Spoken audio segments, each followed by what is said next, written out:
Kreml Hair Tonic and Kreml Shampoo present the new adventures of Sherlock Holmes, starring Nigel Bruce as Dr. Watson and Tom Conway as Sherlock Holmes.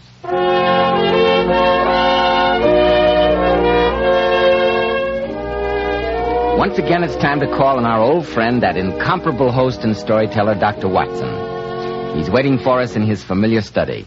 Good evening, Dr. Watson. Good evening, Mr. Bell. I won't get up if you don't mind.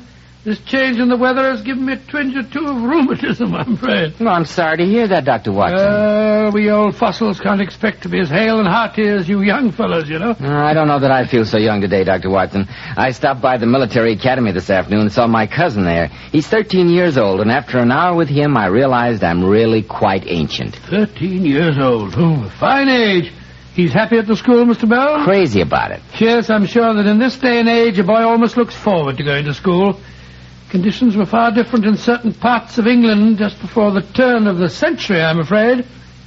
I'm thinking in particular of a school that Holmes and I had occasion to visit, and of the frightened, unhappy youngsters who lived there in mortal terror of their lives.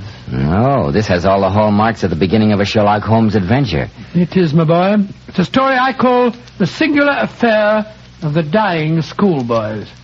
But before I begin, haven't you a message for our listeners? Yes, I have. Folks, it looks as if we're in for plenty of excitement tonight with Sherlock Holmes and Dr. Watson.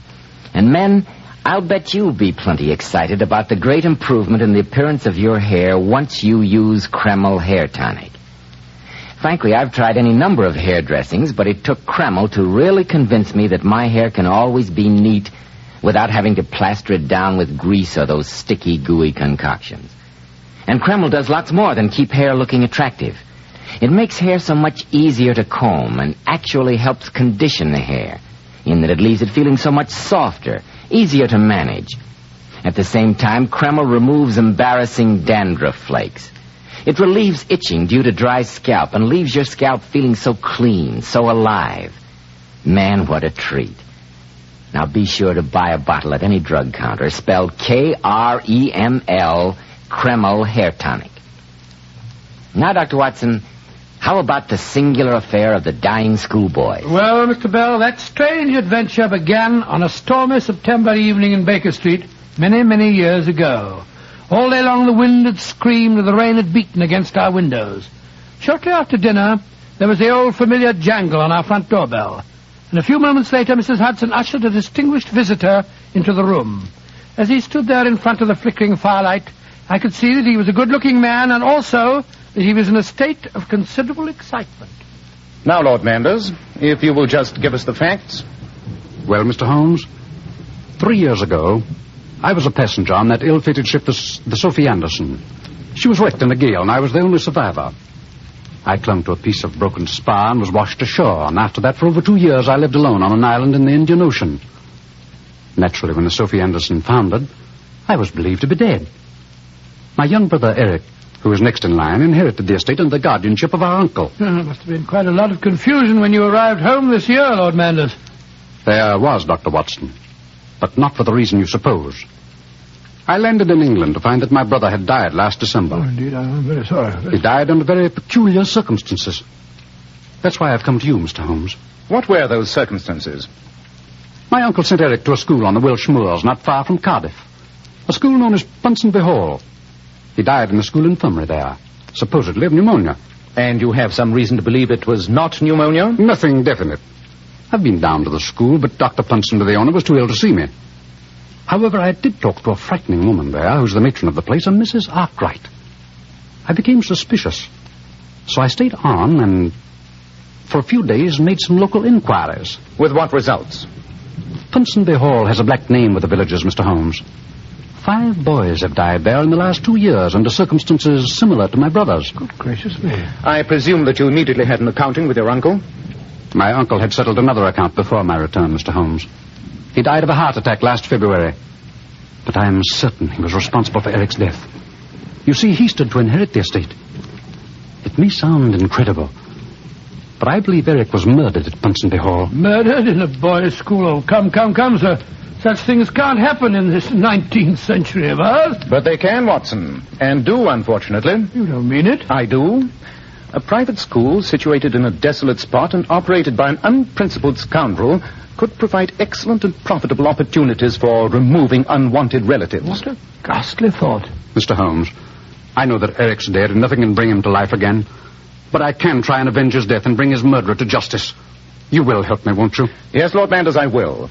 If these shocking occurrences have been taking place, we may be able at least to prevent further tragedies. Watson, suppose we join Lord Manders on the West of England Express tonight, and tomorrow see what can be done to penetrate the black clouds that surround Ponsonby Hall.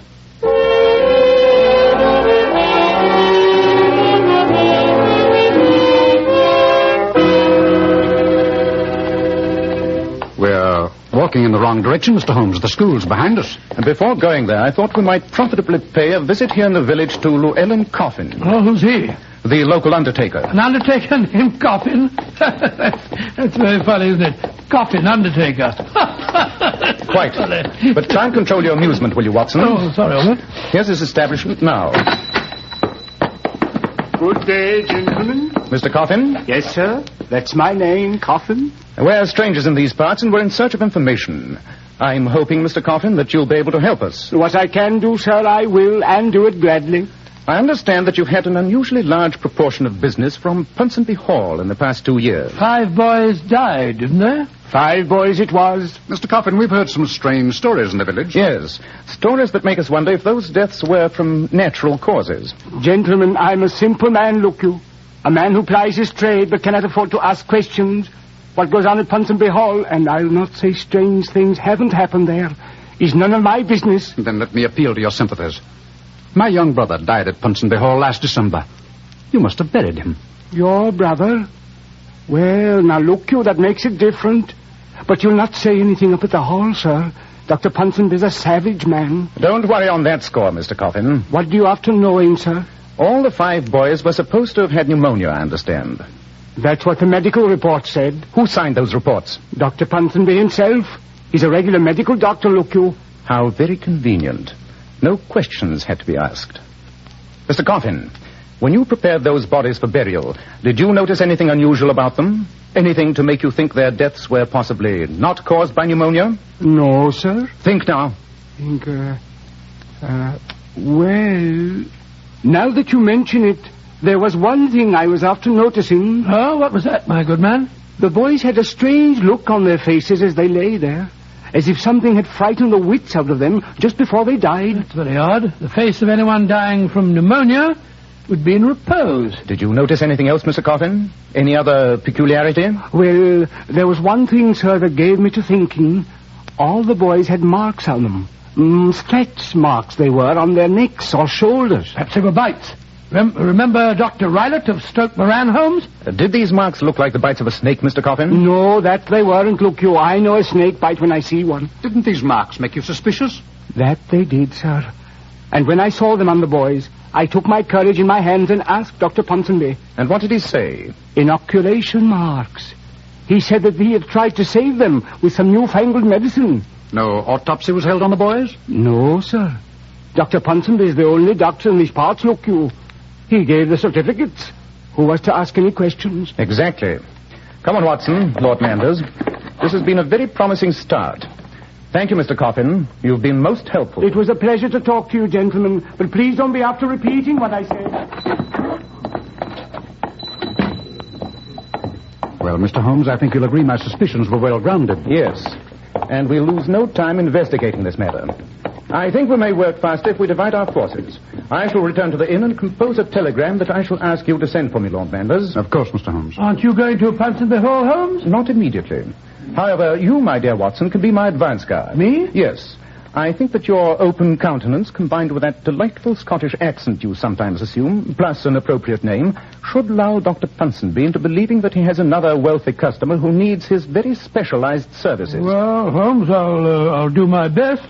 Just the same, I'll be very relieved when you get on the scene.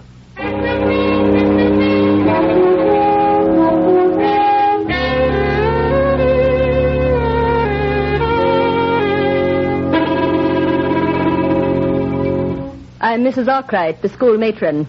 Whom did you wish to see? I want to have a word with Dr. Ponsonby. My name is Angus McLaughlin, and I'm most anxious to send my young cousin here. Oh? Aye, he needs discipline. And I'm told that you dinna pamper a young lad here. Please come in. I'm sure Dr. Ponsonby will see you. Thank you, Mrs. Arkwright. Come in. Go in, please. Dr. Ponsonby? Yes, please sit down, won't you? Thank you, sir. My name is Angus McLaughlin. I've travelled all the way from Aberdeen to see you. I was told that at your school you at least know how to discipline a lad. Well, Mr. McLaughlin, in our modest way, we endeavour to inculcate our students with a sense of responsibility. Aye. I was about to have a glass of wine. Perhaps you'd care to join me? That's very kind of you, Dr. Ponsonby. I'd like to. You wish to send a relative here, Mr. McLaughlin? Aye, sir. A young cousin of mine, if you'll take him. And here's your wine, Mr. McLaughlin. Thank you, sir. And to your very good health. That's very good. Tell me more about your cousin, sir. Before I accept a new student, I like to know as much about him as possible. Well, I'll be quite frank with you. He's 13 years old and he's a young devil. And an inconvenient young devil, too. You see, Dr. Ponsonby, I'm his guardian. You follow me? No, sir, I don't think I do. Well, I'll be perfectly honest with you. I'm not a poor man. And I'd be a very wealthy one if it weren't for that boy. The whippersnapper is the only person who stands between me and my dead brother's fortune. I wouldn't be sorry if anything were to happen to him. Am I making myself quite clear, Doctor? Much clearer, Mr. McLaughlin. Another glass of wine? Thank you. Well, it's very good. Mr. McLaughlin, why not put all your cards on the table? So much simpler that way. Very well. Does £10,000 mean anything to you, Dr. Ponsonby? Dear me, yes. The scholastic profession is notoriously unremunerative. If my young cousin were to be taken ill, perhaps, shall we say, with pneumonia, if he were to die here at your school, what was I saying? I'd pay you £10,000. And now, sir, I can't be more explicit than that. No, can I? I don't think so. By the way, Mr. McLaughlin, your Scottish accent is beginning to disappear. Such a pity. It was quite colourful. This wine's drugged. You haven't touched your wine. It's drugged. I'm a most abstemious man. Particularly on occasions like this, Dr. Watson. How did you know my name? Even in this remote spot, I've seen photographs of you and your friend, the famous Sherlock Holmes. I'm just a little hurt that you both thought I was stupid enough to be fooled so easily. You seem dreadfully sleepy, Dr. Watson. Sleep, yes, I've got to go to sleep. And sleep well, my friend. I only hope that you don't have too much trouble waking up.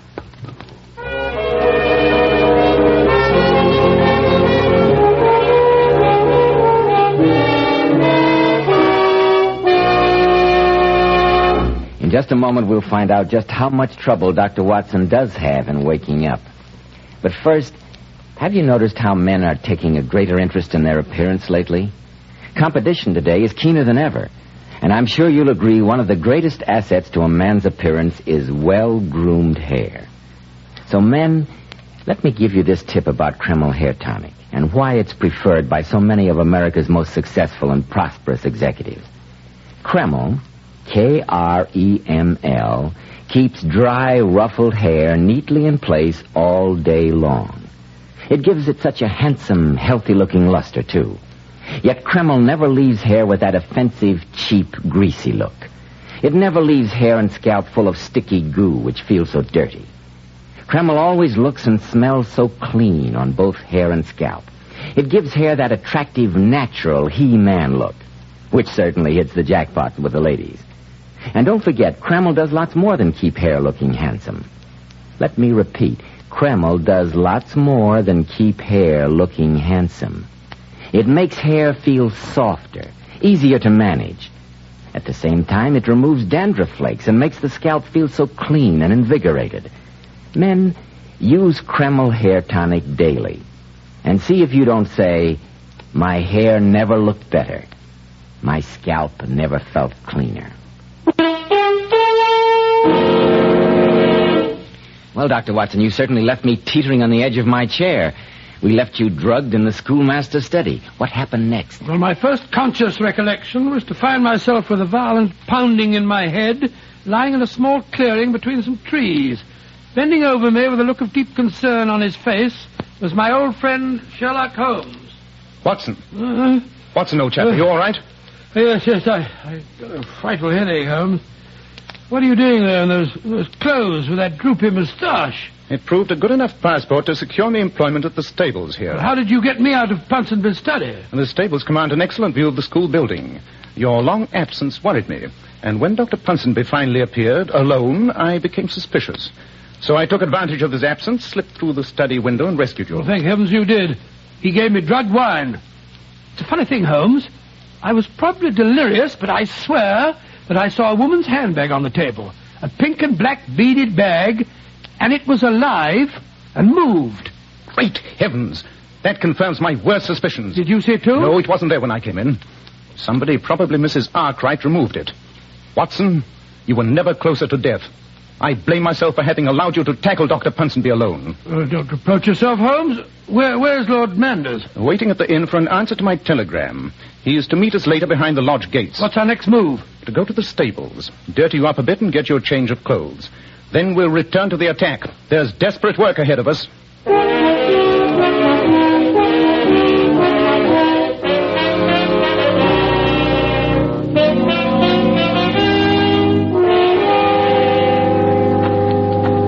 Here, this way, sir.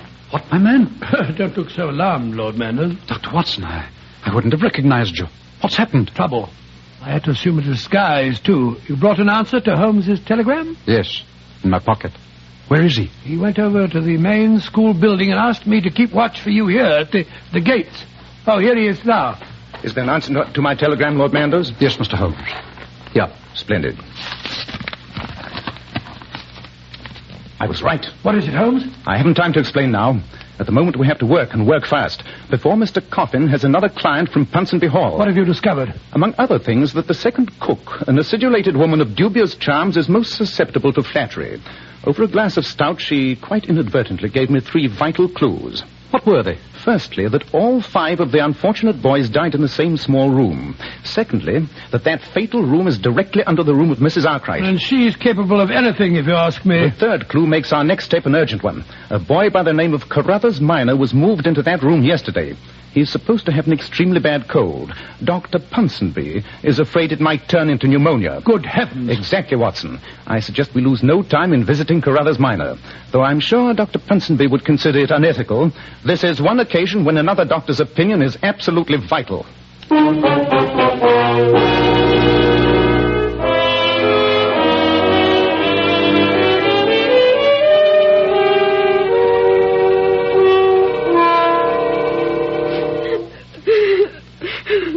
There, Carruthers.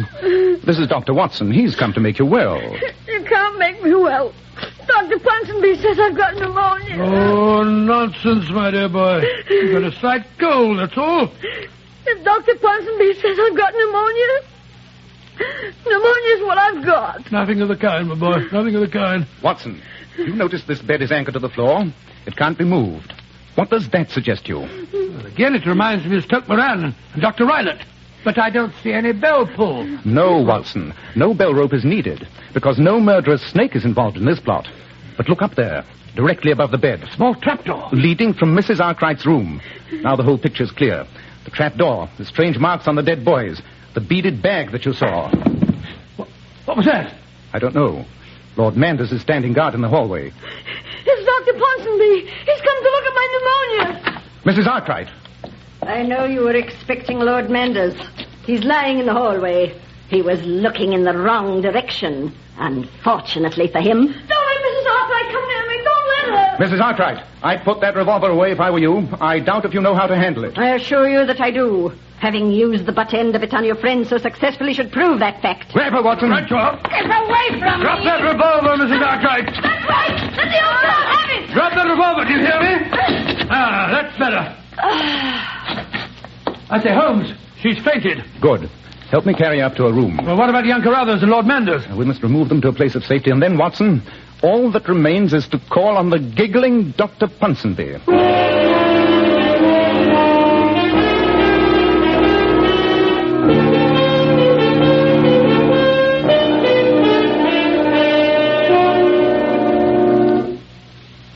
It's very dark in here, Holmes. I don't like this at all. Quiet. Somebody's coming. Good evening, Dr. Ponsonby. Let me light your desk lamp for you. You startled me. Who are you? What are you doing in my study? My name is Sherlock Holmes. Dr. Watson, you've already met. Yes, we've met you, scoundrel. Oh, yes, my friend the Scotsman. I was expecting you both. By the way, please put that revolver away. Firearms make me nervous. Dr. Ponsonby, I know how those 5 boys were murdered. I would venture the opinion that you once spent some time for the sake of your health in America. In Arizona Territory, I'd say. I wonder what makes you think that, Mr. Holmes. I've never been in America in my life. And yet I'm certain that someone here spent some time in the vicinity of the Gila River. Well, I understand that Mrs. Arkwright was in America a few years ago. Mrs. Arkwright? Dr. Ponsonby, is it possible you're hoping to transfer our suspicions to your accomplice? My accomplice? You talk in riddles, Mr. Holmes. It's most confusing. Then shall we be more specific? You consider Carruthers Minor to be quite ill, I understand. Yes, I'm dreadfully worried about him. Well, then let me tell you, Dr. Ponsonby, that I examined the boy only a few minutes ago, and as a medical man, I say that he only has a slight cold. Then obviously we disagree in our diagnosis, Dr. Watson. After all, you're just a general practitioner, whereas I specialize... Yes, we know what you specialize in. Gentlemen, I suggest the 3 of us go over to Carruthers' room and hold a consultation. It's just possible that his health has taken a sudden turn for the better.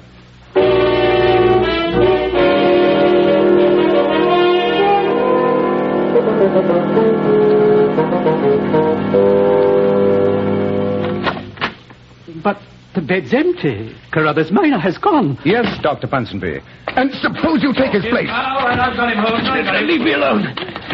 What are you going to do? Lash you to this bed and see if you can stomach your own filthy medicine. This is outrageous. Of course. I thought that if we were to reconstruct your crimes with you as the victim, we might persuade you to confess. Mrs. Arkwright! Mrs. Arkwright, help! I'm afraid she can't help you. She's in her room with the door locked from the outside. There we are, Holmes. He's lashed up so that he can't move. But you don't understand. Mrs. Arkwright has his instructions. Great heavens! What was that? Mrs. Arkwright, it came from the room above. Come on, Watson. Quick, up the stairs.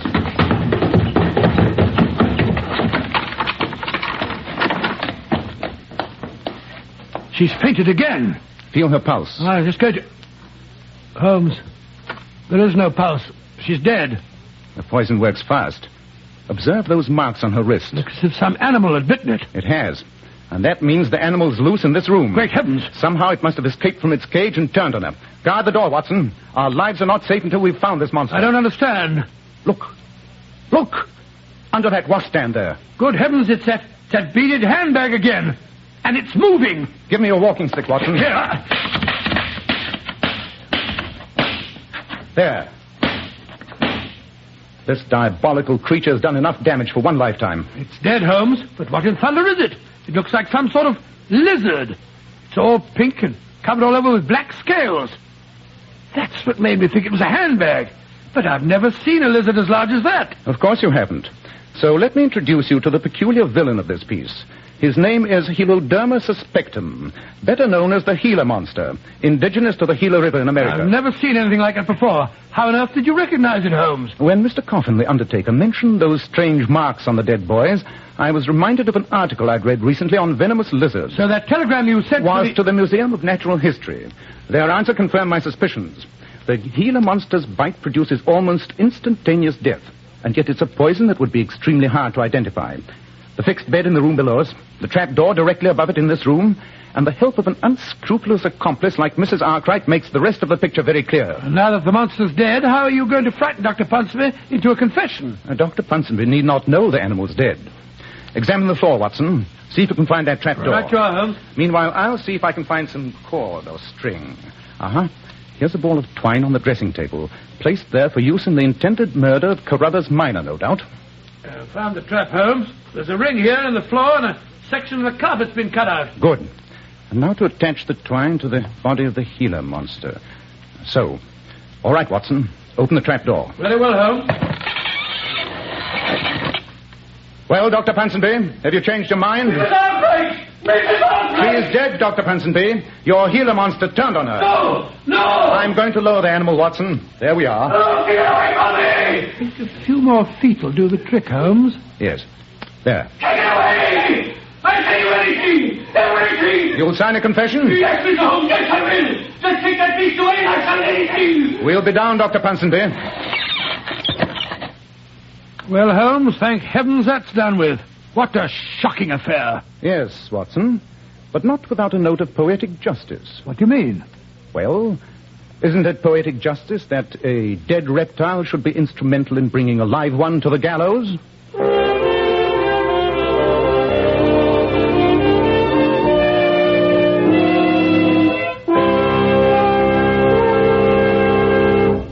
Quite a gruesome finale, Dr. Watson. It certainly was, Mr. Bell. All in all, one of the most unpleasant adventures that Holmes and I ever encountered. In just a moment, Dr. Watson will be back to tell us about next week's story. Girls, how would you like a thrilling new experience? Then just listen to how beautiful Powers models glamour bathe their hair. We certainly were thrilled to discover the amazing beautifying action of Kreml shampoo. It actually glamour bathes each tiny strand of hair and leaves hair sparkling for days with natural glossy luster. And Kreml shampoo is so mild and gentle. It positively contains no harsh caustics or chemicals. Instead, it has a beneficial oil base which helps keep the hair from becoming dry or brittle. Oh, and don't forget how its luxurious active foam penetrates right to the scalp and removes all loose dandruff as well as the dirt. Girls, why not follow the advice of these $1 million Powers models and glamour bathe your hair with beautifying Kreml shampoo? It takes only 10 minutes right at home. Kreml, Kreml shampoo. Now, Dr. Watson, how about next week? Well, let me see. Next week, I think I'll tell you the adventure of the genuine Garnerius, in which Holmes solved the mystery of Drenko, the famous violinist, who was found dead in a locked room touching a suicide note, but who nevertheless had been murdered.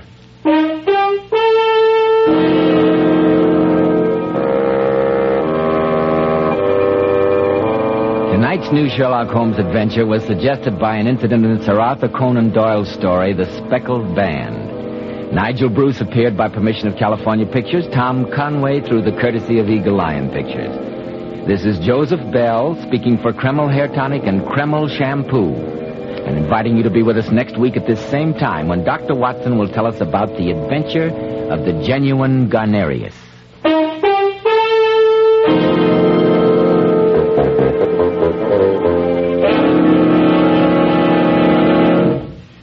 This is ABC, the American Broadcasting Company.